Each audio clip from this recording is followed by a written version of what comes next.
வெற்றிகரமா ஹார்மூஸ் ஜலசந்தி நீரிணையை கடந்து கிட்டத்தட்ட 92,000 மெட்ரிக் டன் பெட்ரோலிய எண்ணெய் கப்பல்கள் இந்தியாவை வந்தடைஞ்சிருக்கு. இந்த கப்பல்கள் வருகையினால இந்தியாவில் நிலவக்கூடிய எல்பிஜி தட்டுப்பாடு தீருமா?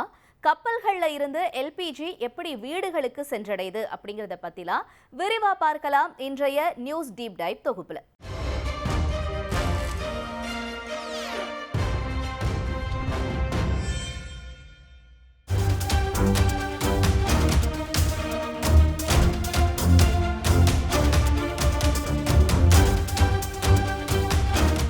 மத்திய கிழக்கு பகுதியில் நிலவக்கூடிய போர்னால முக்கிய வர்த்தக பாதைன்னு சொல்லக்கூடிய ஹார்மூஸ் ஜலசந்தியை தங்களோட கட்டுப்பாட்டுக்குள்ள வச்சிருக்காங்க ஈரான்.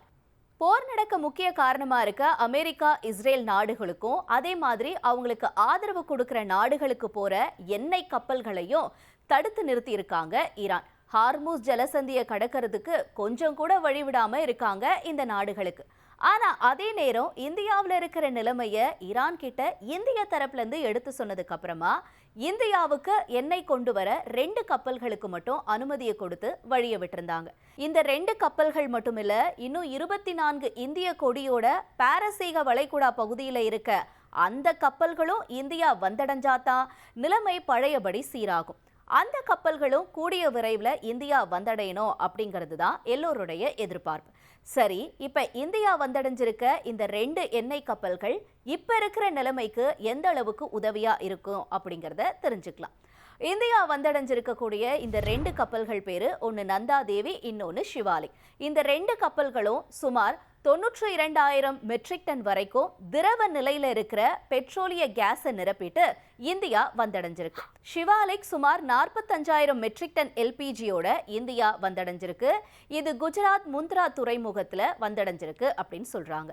அடுத்து சிவாலிக் அப்படிங்கிறது இந்திய கழகத்தால இயக்கப்படுற மிகப்பெரிய எரிவாயு ஏற்றி செல்லக்கூடிய கப்பல். இது தென்கொரியாவில் தயாரிக்கப்பட்டது. இந்த கப்பலினுடைய நீளம் அப்படின்னு பார்த்தா சுமார் 225 மீட்டர், 36 மீட்டர் அகலத்தையும் கொண்டிருக்கு. கப்பலினுடைய மொத்த சேமிப்பு திறன் அப்படின்னு பார்த்தோம்னா 82,000 கனமீட்டர். இதன் மூலமா ஒவ்வொரு பயணத்திலையும் 40,000 46,000 மெட்ரிக் டன் வரைக்கும் எல்பிஜியை கொண்டு செல்ல முடியும். அடுத்து நந்தாதேவி கப்பல் 46,000 மெட்ரிக் டன் எல்பிஜியோட குஜராத்ல இருக்கிற வடினார் துறைமுகத்தை வந்தடைஞ்சிருக்கு. ஜப்பான்ல இருந்து தயாரான இந்த கப்பல் மொத்த நீளம் அப்படின்னு பார்த்தா 227 மீட்டர், அகலம்னு பார்த்தா 36 மீட்டர். 46,000 டன் வரைக்கும் எல்பிஜியை இந்த கப்பல் மூலமா கொண்டு போக முடியும். இந்த கப்பல்கள் தொலைதூரத்திலிருந்து எரிபொருளை அழுத்தப்பட்ட திரவ நிலையில பராமரிச்சு கொண்டு வர வகையில தரமா செஞ்சிருக்காங்க. வெப்பநிலையை சமாளிக்கிற பாதுகாப்பான தொட்டிகள்ல திரவமாக்கப்பட்ட எரிபொருள் வாயுவை இது பாதுகாப்பா கொண்டு செல்றதுக்கு பிரத்யேகமா வடிவமைக்கப்பட்டிருக்கு. கிட்டத்தட்ட 92,000 மெட்ரிக் டன் எல்பிஜியை ஏற்றி செல்லக்கூடிய இந்த 2 கப்பல்கள் இப்ப இந்தியா வந்தடைஞ்சிருக்கக்கூடிய நிலையில ஓரளவுக்கு இப்ப இருக்கக்கூடிய எல்பிஜி தட்டுப்பாடுக்கு இது ஒரு நிவாரணமா இருக்கும் அப்படின்னு சொல்றாங்க. அதாவது தோராயமா பார்த்தோம் அப்படின்னா இப்ப நாடு முழுக்க இருக்கக்கூடிய ஒரு 65 லட்சம் குடும்பங்களுக்கு 14.2 kg சிலிண்டரை கொடுக்க முடியும் இப்ப வந்திருக்கக்கூடிய இந்த 2 கப்பல்கள்ல இருக்கக்கூடிய எல்பிஜி மூலமா. இந்தியாவில் இருக்கக்கூடிய மொத்த எல்பிஜி இறக்குமதி தேவையில கிட்டத்தட்ட 1-3 நாட்கள் வரைக்கும் நம்ம எக்ஸ்ட்ராவா இந்த எல்பிஜி தட்டுப்பாடை பூர்த்தி செய்ய முடியும் அப்படின்னு நிபுணர்கள் சொல்றாங்க. ஏற்கனவே மத்திய அரசு என்ன சொல்லியிருக்காங்கன்னா, தேவையான அளவுக்கு கச்சா எண்ணெயும் எல்பிஜியும் கையிருப்பு இருக்கு அப்படின்னு தெரிவிச்சிருக்க நிலையில தான் இந்த 92,000 மெட்ரிக் டன் எல்பிஜி கூடுதல் நாட்கள் வரைக்கும் நிலைமையை சமாளிக்க உதவும் அப்படின்னு சொல்லப்படுது. ஆனா அது நிரந்தர தீர்வாகவும் இருக்க முடியாது. அதுக்கு ஈரான் போர் சூழல் நிலைமை முதல்ல சரியாகணும். இந்தியாவுக்கு தடை இல்லாம எண்ணெய் கப்பல்கள் பயணிக்க ஈரான் அனுமதி கொடுக்கணும். அதற்கான முயற்சிகளையும் இந்தியா இப்போ ஒரு பக்கம் ஈடுபட்டுட்டு வராங்க. சரி, இந்த கப்பல்கள் மூலமா வரக்கூடிய எல்பிஜி எப்படி நம்ம வீட்டுக்கு சிலிண்டர்ல வருது அப்படிங்கிறதும், இந்த ப்ராசஸ் எப்படி நடக்குது அப்படிங்கிறதையும் தெரிஞ்சுக்கலாம். இந்த கப்பல்கள் விசாகப்பட்டினம், அப்புறம் ஹால்தியா டாக் காம்ப்ளெக்ஸ், காண்ட்லா, அப்புறம் நியூ மங்களூர் இந்த மாதிரியான முக்கிய துறைமுகங்கள் வழியா அனுப்பப்படுது.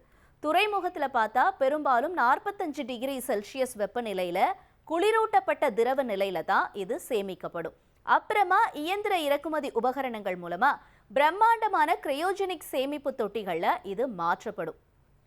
துறைமுக முனையங்கள்ல இருந்து பாட்லிங் ஆலைகளுக்கு நிலத்தடி வழியாவோ அல்லது தரை வழி குழாய்கள் மூலமா கேஸ் நேரடியா அனுப்பப்படுது. காண்ட்லா, கோரக்பூர், அப்புறம் பாரதீப், ஹால்தியா, துர்காப்பூர் வழித்தடங்கள் மூலமா குழாய் வழி வலையமைப்பு மூலம் பெருமளவிலான எல்பிஜிக்கள் இந்தியாவில் இருக்க பல ஊர்களுக்கு அனுப்பப்படுது.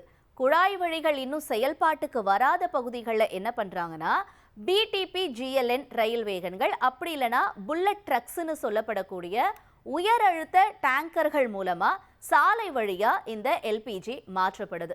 இந்த வாகனங்கள் எல்லாமே நாடு முழுக்க இருக்கக்கூடிய தானியங்கி பாட்டிலிங் ஆலைகளுக்கு விநியோகம் செய்கிறாங்க. அதுக்கப்புறமா பாட்லிங் ஆலைகளில் எல்பிஜி பாட்லிங் பிளான்ட்ஸ், அதாவது எரிவாயு சிலிண்டர்கள் நிரப்பப்படும் விதமும் ரொம்ப துல்லியமாகவும் பாதுகாப்பான தானியங்கி செயல்முறையில் நடக்குது. முதல்ல சிலிண்டரை ஆய்வு பண்ணுவாங்க, அதாவது ப்ரீ ஃபில்லிங் இன்ஸ்பெக்ஷன் அப்படின்னு சொல்லுவாங்க. காலியான சிலிண்டர்கள் கன்வேயர் பெல்ட் மூலமாக உள்ள வரும். அப்போ அது முதல்ல சோதனை செய்வாங்க. ஒருவேளை இந்த காலி சிலிண்டர் துரும்பிடிச்சிருக்கா, இல்லை சேதமடைஞ்சிருக்கா, எங்கேயாச்சும் லீக்கேஜ் இருக்கா, காலாவதி ஆகியிருக்கா இந்த காலி சிலிண்டர்கள் அப்படின்லாம் செக் பண்ணுவாங்க. அப்படி ஒருவேளை ஏதாவது குறைகள் இருந்துச்சு காலி சிலிண்டரில் அப்படின்னா கேஸை ரீஃபில் பண்ண மாட்டாங்க. அந்த சிலிண்டர்கள் எல்லாமே ஓரம் ஒதுக்கி வச்சுடுவாங்க. அதுக்கப்புறம் என்ன பண்ணுவாங்கன்னா, காருசல் முறை அப்படின்னு சொல்லுவாங்க. இது ஒரு பெரிய சுழலும் எந்திரம் மூலமாக நடக்குது. இதில் என்ன ஆகும்னா, வரிசையாக சிலிண்டர்களை வச்சுடுவாங்க. ஒவ்வொரு சிலிண்டர்களையும் எவ்வளவு கேஸ் நிரப்பப்படணும் அப்படிங்கிறது ஆட்டோமேட்டிக்காகவே இந்த கணினியில் ஃபீட் பண்ணியிருப்பாங்க. அதுக்கப்புறமா ஃபில்லிங் ஆனதுக்கப்புறம் என்ன பண்ணுவாங்க, லாரிகள் மூலமாக உள்ளூர் கிடங்குகளுக்கு அனுப்பி வைப்பாங்க. அதுக்கப்புறம் விநியோக பணியாளர்கள் சொல்லுவாங்க இல்லையா, அவங்கெல்லாம் நம்ம வீட்டுக்கு இந்த கேஸை கொண்டுட்டு போடுவாங்க. கிட்டத்தட்ட 90% முன்பதிவுகள் இப்போ ஆன்லைனில் நடக்குது. அப்படிங்கிறதுனால நுகர்வோரினுடைய ரிஜிஸ்டர்ட் மொபைல் நம்பரில் அனுப்பப்படக்கூடிய டெலிவரி அங்கீகார குறியீடு டிஏசி மூலமாக டெலிவரியை உறுதிப்படுத்துகிறாங்க. இது எல்லாருக்குமே நமக்கு தெரியும். ஏன்னா நம்ம வீட்டில் இப்படி தான் ஒவ்வொரு தடவையும் சிலிண்டர் நமக்கு சேரும் அப்படிங்கிறது. இப்போ எல்பிஜி தட்டுப்பாடு இருக்குது, அதனால பதுக்கலை தடுக்கணும். அப்படிங்கிறதுனால பெட்ரோலிய அமைச்சகம் என்ன பண்ணியிருக்காங்க, 25 நாள் இடைவெளியில் தான் நம்ம கேஸை புக் பண்ணணும் அப்படிங்கிற ஒரு விதியும் அமல்படுத்தியிருக்காங்க. முன்னுரிமை பட்டியல் அடிப்படையில் வீட்டு உபயோகத்திற்கு முதலிடம் கொடுத்துட்டும் வராங்க. அதை தொடர்ந்து அடுத்தபடியாக மருத்துவமனைகளுக்கும் கல்வி நிறுவனங்கள் மாதிரியான முக்கிய நிறுவனங்களுக்கு முக்கியத்துவம் கொடுத்துட்டு வராங்க. வணிக நிறுவனங்களுக்கான விநியோகம் அப்படிங்கிறது அவசர தேவையை பொறுத்தும் கையிருப்பு பொறுத்தும் கொடுக்குறாங்க. இப்போ 2 கப்பல்கள் இந்தியாவை வந்தடைஞ்சிருக்க நிலையில் மீதம் இருக்கக்கூடிய 24 கப்பல்களையும் பத்திரமா இந்தியா கொண்டு வரத்துக்கும் கடல்சார் கட்டுப்பாடுகளை தளர்த்துறதுக்காக தெஹ்ரானோட ரொம்ப தீவிரமாக ஒருங்கிணைஞ்சு நடவடிக்கையை எடுத்துட்டு வரதா வெளியுறவு அமைச்சர் ஜெய்சங்கர் உறுதிப்படுத்தியிருக்கார். பதற்றமாக இருக்கக்கூடிய கடற்பரப்பில் பயணிக்கக்கூடிய கப்பல்களுக்கு இப்போ முடிஞ்ச வரைக்கும் பாதுகாப்பை உறுதி செய்கிற வகையில் கடற்படை உதவியை கொடுத்துட்டு வராங்க.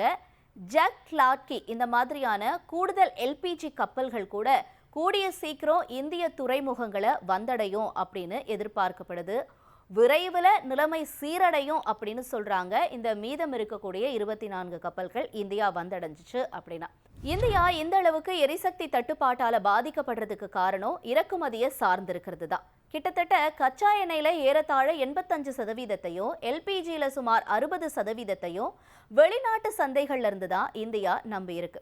எரிவாயு இறக்குமதியில சுமார் 30%, எல்பிஜி இறக்குமதியில கிட்டத்தட்ட 85-90% சவுதி அரேபியா, கத்தார், அப்புறம் ஐக்கிய அரபு அமீரகம் போன்ற நாடுகள்ல இருந்து தான் வருது. இதுல பெரும்பாலானது ஹார்முஸ் ஜலசந்தி வழியா தான் இந்தியாவுக்கு வந்தடையுது. இந்தியாவில் இப்ப இருக்கிற நிலைமையை சமாளிக்க மீதம் இருக்கக்கூடிய கப்பல்கள் எப்ப இந்தியா வந்தடையும் அப்படிங்கிற எதிர்பார்ப்பும் இப்ப அதிகரிச்சிருக்கு.